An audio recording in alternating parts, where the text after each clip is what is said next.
Les riches, les bâtisseurs, les visionnaires ont compris une chose. La richesse n'est pas une question de chance ou d'effort, mais de vision et de stratégie. Dans cette vidéo, je vais te décortiquer le mindset des riches. Je vais te révéler les habitudes concrètes que les riches appliquent tous les jours pour devenir encore plus riches. Celles qui construisent leur fortune, celles qui protègent leur temps et surtout, celles qui transforment leur état d'esprit. La plupart des gens veulent devenir riches, mais continuent d'agir comme des pauvres.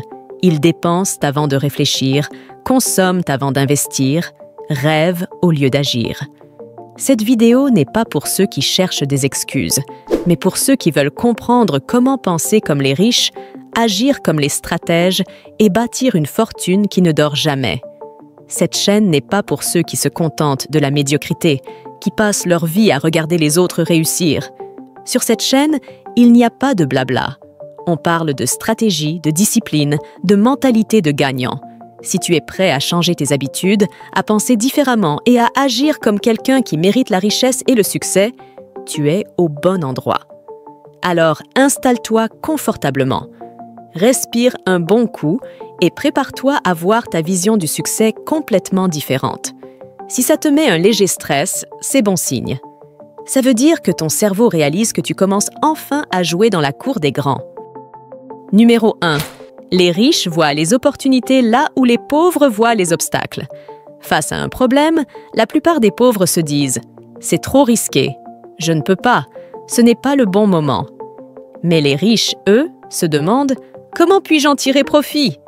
La différence est simple, les pauvres voient toujours un blocage. Les riches voient une opportunité cachée. Là où les pauvres voient la peur, les riches, eux, voient le potentiel. Pendant que la majorité de pauvres se plaignent, les riches, eux, passent à l'action. C'est pour cela qu'ils finissent par posséder ce que les autres rêvent d'avoir. Parce qu'ils savent que derrière chaque échec se cache une leçon et derrière chaque crise, une chance de créer quelque chose de nouveau. Ce qui distingue les riches n'est pas leur intelligence, ni leur héritage, mais leur manière de penser. Ils ont appris à observer le monde différemment, à repérer les signaux que les autres ignorent. Pour eux, le doute n'est pas une barrière, mais un indicateur. Il leur montre qu'ils s'approchent d'une zone de croissance. Pendant que certains se plaignent de la conjoncture, d'autres cherchent comment en tirer parti. Pendant que beaucoup reculent face à l'incertitude, les visionnaires avancent, pas à pas, conscients que chaque risque calculé peut devenir une opportunité de transformation. Ce n'est jamais les obstacles qui bloquent nos rêves, mais la manière dont on choisit de l'affronter. Numéro 2. Faire de l'argent, ce n'est pas de travailler dur. C'est résoudre des systèmes. Faire de l'argent, ce n'est pas une question de travailler plus dur. C'est une question de comprendre les systèmes, de les bâtir et de les faire tourner sans que vous soyez obligé d'y être en permanence. L'argent ne récompense pas la sueur. Il récompense la structure, la stratégie, la capacité à créer un mécanisme qui produit de la valeur, encore et encore, même quand vous dormez. Beaucoup de gens passent leur vie à confondre effort et richesse. Ils croient qu'en donnant plus d'heures, en transpirant davantage, ils finiront par atteindre la liberté financière. Mais ce qu'ils achètent avec leurs heures, c'est juste un peu de sécurité. Leur revenu dépend de leur force, de leur énergie, de leur temps. Et ce temps, lui, est limité. Les riches, eux, jouent un autre jeu. Ils ne se battent pas pour vendre leur temps, ils conçoivent des systèmes. Des systèmes qui, une fois en place, transforment les ressources en valeur et la valeur en argent. Ils ne sont pas forcément plus intelligents, mais ils ont compris comment relier les points, comment faire travailler les idées, les produits et les personnes ensemble pour créer un flux continu. Prenons un exemple simple, un vendeur de limonade. Il passe sa journée derrière un kiosque à attendre les clients, à servir des verres, à compter la monnaie. Et à la fin du mois, il gagne un salaire. Son revenu est directement lié à sa présence. Mais derrière lui, le propriétaire du kiosque, lui, joue une autre partie.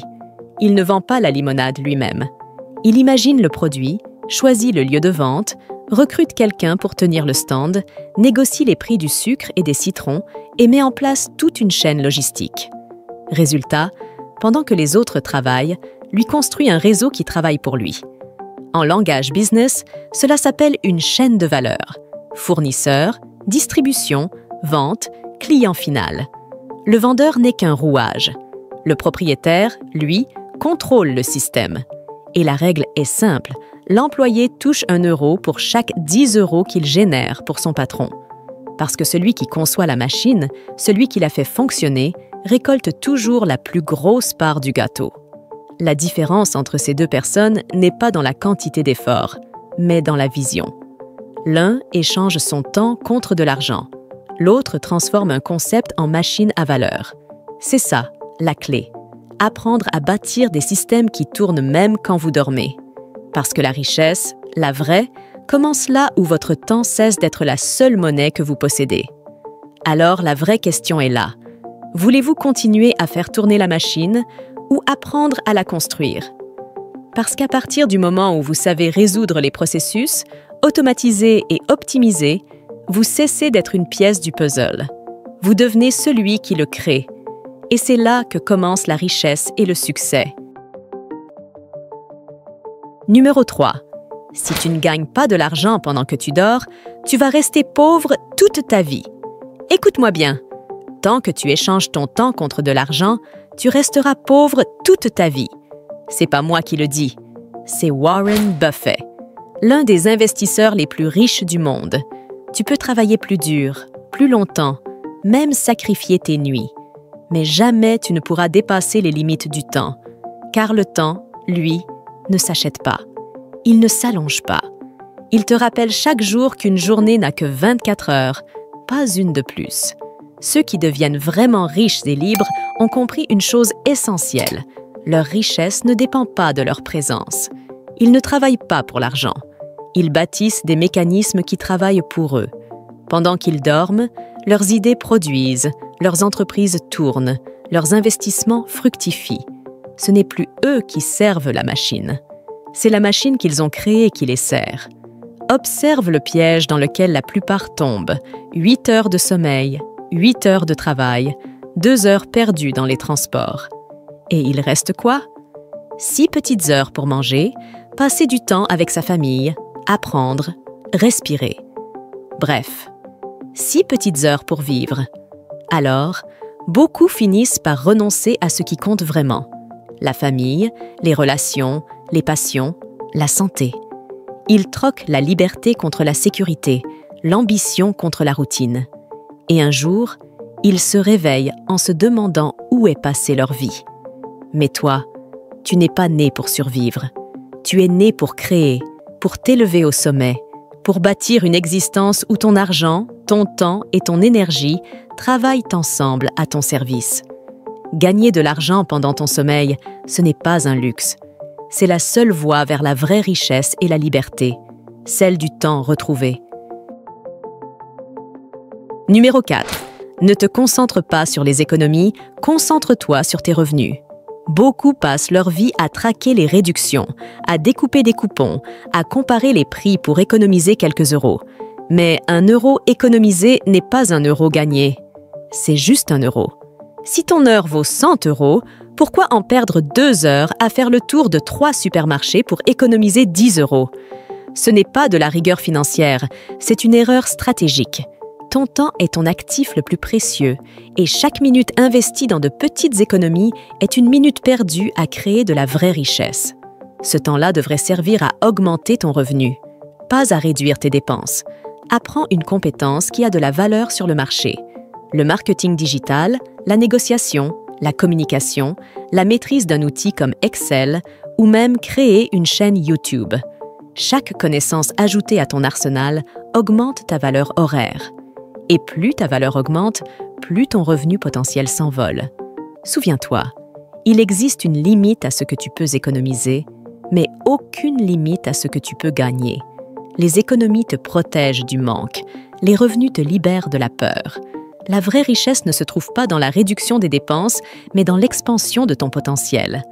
Alors, arrête de jouer petit. Cesse de penser comme un petit joueur de Monopoly. Commence à jouer grand et penser comme un vrai investisseur. Numéro 5. Une idée ne vaut rien sans exécution durable. Regarde bien autour de toi. Tout le monde a une idée, mais très peu passent à l'action. Une idée, seule, ne vaut rien. Elle ne vaut 1 million qu'après avoir généré 1 million. L'idée, c'est une étincelle. Ce qui met réellement le feu, c'est l'exécution. Un idiot qui passe à l'action vaut mieux que 10 intellectuels assis en train de réfléchir sans passer à l'action. Il existe une formule simple, mais implacable. Idée fois exécution égale. Résultat. Même la plus brillante des idées, multipliée par une exécution médiocre, donnera toujours 0. À l'inverse, une idée banale, multipliée par une exécution rigoureuse, constante, méthodique, peut transformer un simple projet en empire. C'est ainsi que Google a surpassé Yahoo, que Facebook a effacé MySpace, que TikTok a conquis un territoire où Vine a échoué. Ce n'est pas la nouveauté de l'idée qui compte, mais la précision, la cohérence et la persévérance dans son application. Regardez McDonald's, regardez Starbucks. Faire un burger ou un café n'a rien d'extraordinaire. Mais faire le même café ou le même burger, avec la même expérience, dans le monde entier, pendant des décennies, ça, c'est de la maîtrise. C'est de l'exécution durable. Le succès ne naît pas d'un hasard ou d'un éclair de génie. Il naît d'une idée correcte, portée avec discipline, rigueur et constance, jour après jour, année après année.